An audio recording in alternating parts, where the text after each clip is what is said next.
नमस्कार बंधुरा सबाइके जयार कथा चैनेले स्वागत जानाई। बंधुरा जारा तोमरा मांस खाओ ना किन्तु एकटू स्पाइसी खावार खेते पछंद करो तारा नवबर्षे এইভাবে বানিয়ে নিতে পারো এঁচোড় চিংড়ি পোলাও। এঁচোড় চিংড়ির পোলাওর জন্য হাতে প্রথমে তেল লাগিয়ে নেব, তারপরে আমি এঁচোড়গুলো কাটবো। দেখো বাজার থেকে এইভাবে এঁচোড়ের খোসাটা ছাড়িয়ে আনা হয়েছে। এখানে এঁচোড়গুলো সাধারণত তরকারিতে যেভাবে কাটি তার তুলনায় বেশ কিছুটা বড় বড় করে এখানে আমি এঁচোড়গুলো কাটবো। দেখো এইভাবে এঁচোড়ের টুকরোটাকে আমি বড় বড় করে কাটছি এবং শিরার অংশটা থেকে আমি শিরাটা প্রায় বাদ দিয়ে দিচ্ছি, কিন্তু সম্পূর্ণটা বাদ দিচ্ছি না, একটুখানি রেখে দিচ্ছি। এইভাবে একটু শিরা রাখলে কি হবে, এঁচোড়টা রান্নার সময় কিন্তু ঘেঁটে যাবে না। তো দেখো আমি সম্পূর্ণ এঁচোড়টা এইভাবে বড় বড় টুকরো করে কেটে নিয়েছি। সম্পূর্ণ এঁচোড়টা কেটে নেওয়ার পরে খুব ভালোভাবে এটাকে ধুয়ে নেব। দেখতে পাচ্ছ কতটা বড় বড় করে কেটেছি। এখন এই এঁচোড়ের মধ্যে আমি দিয়ে দিব 1 চামচ হলুদ, 1 চামচ নুন আর 2টো তেজপাতা আর 1 চামচ সরিষার তেল। সমস্ত কিছু দিয়ে আমি এঁচোড়টা প্রেসারে একটা সিটি দিয়ে সিদ্ধ করে নেব। তবে একটা সিটি দেওয়ার পরেই সঙ্গে সঙ্গে কিন্তু আমি সমস্ত প্রেসারটা বের করে দেব, যাতে খুব বেশি সিদ্ধ না হয়ে যায়। দেখো সিদ্ধ করার পরে জাস্ট একটুখানি নরম হবে, সেই হিসাবে এটাকে সিদ্ধ করতে হবে। এখন জলটা ফেলে এঁচোড়টা আমি ছেঁকে নিলাম।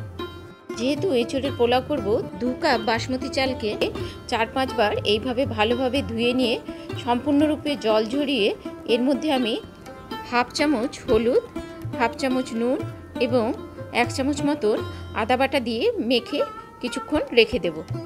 এদিকে অন্য একটা কড়াইতে আমি বেশ কিছুটা তেল গরম করে নিলাম এবং এখানে আমি কিছুটা পেঁয়াজকে গোল্ডেন ব্রাউন করে ভেজে নেব। এখানে একটা আমি বড় সাইজের পেঁয়াজকে এইভাবে গোল্ডেন ব্রাউন করে দেখো ভেজে নিয়েছি। এখন ওই তেলেই আমি যে কাঁঠালগুলো নুন হলুদ দিয়ে সিদ্ধ করে রেখেছিলাম ওগুলোকে আমি ডিপ ফ্রাই করে নেব। তার আগে দেখো কাঁঠালের গায়ে এইভাবে একটুখানি চিড়ে চিড়ে দিচ্ছি, যাতে তেল মশলা খুব ভালোভাবে ঢোকে। এখানে দেখো অল্প অল্প করে কাঁঠালগুলোকে এইভাবে বেশ একটু লাল লাল করে আমি ভেজে নেব। একসঙ্গে কিন্তু সমস্ত কাঁঠালটা দেওয়া যাবে না, তাহলে কিন্তু ঘেঁটে যেতে পারে, ভেঙে যেতে পারে।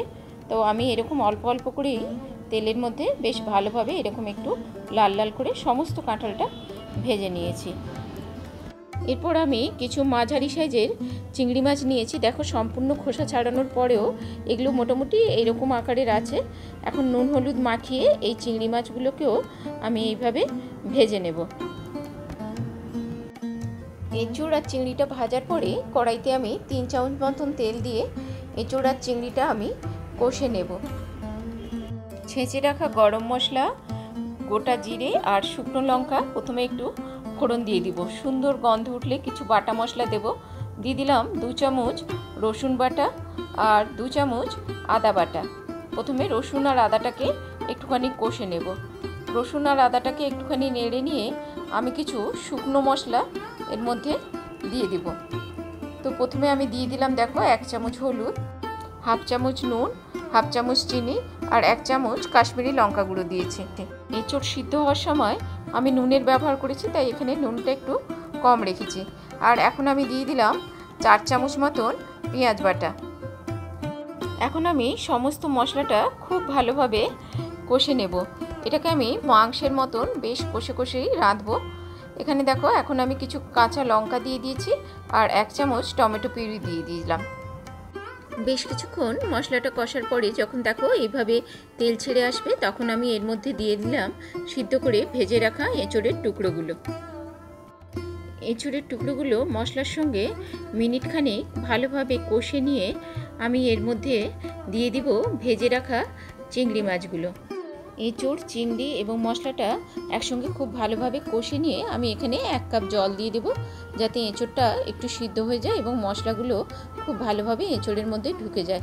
তবে যেন খুব বেশি এঁচোড় সিদ্ধ না হয়, একটু ক্রাঞ্চি ভাব থাকে, সেটা খেয়াল রাখতে হবে। দেখো এখানে আমি মাঝখানে একবার ঢাকা খুলে নেড়ে নিলাম।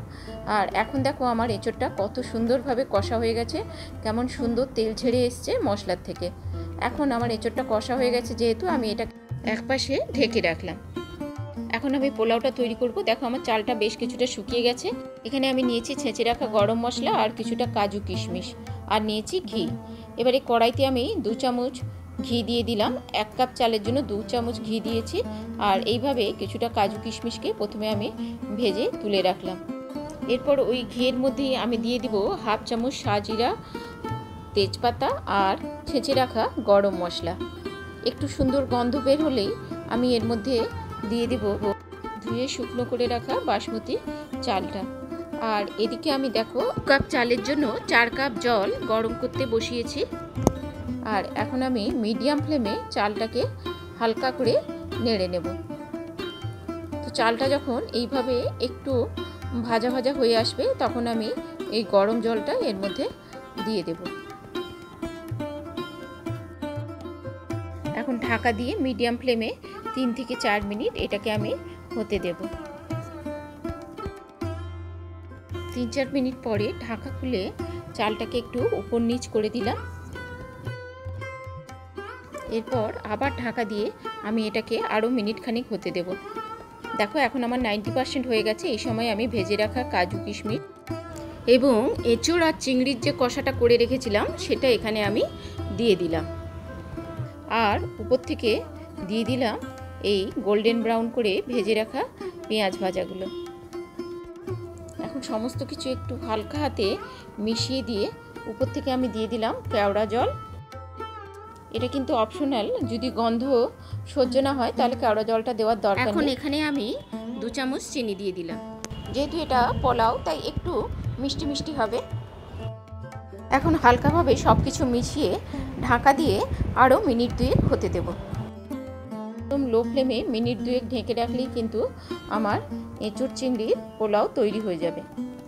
অনেকেই যারা মাংস খাও না কিন্তু স্পাইসি খাবার খেতে পছন্দ করো তারা একবার এইভাবে বানিয়ে দেখো, আশা করি ভালো লাগবে। রেসিপি ভালো লাগলে লাইক ও কমেন্ট করো। আর যেসব বন্ধুরা নতুন এসেছো রেসিপি ভালো লাগলে আমার চ্যানেলকে সাবস্ক্রাইব করে দিও নতুন নতুন রেসিপি দেখার জন্য।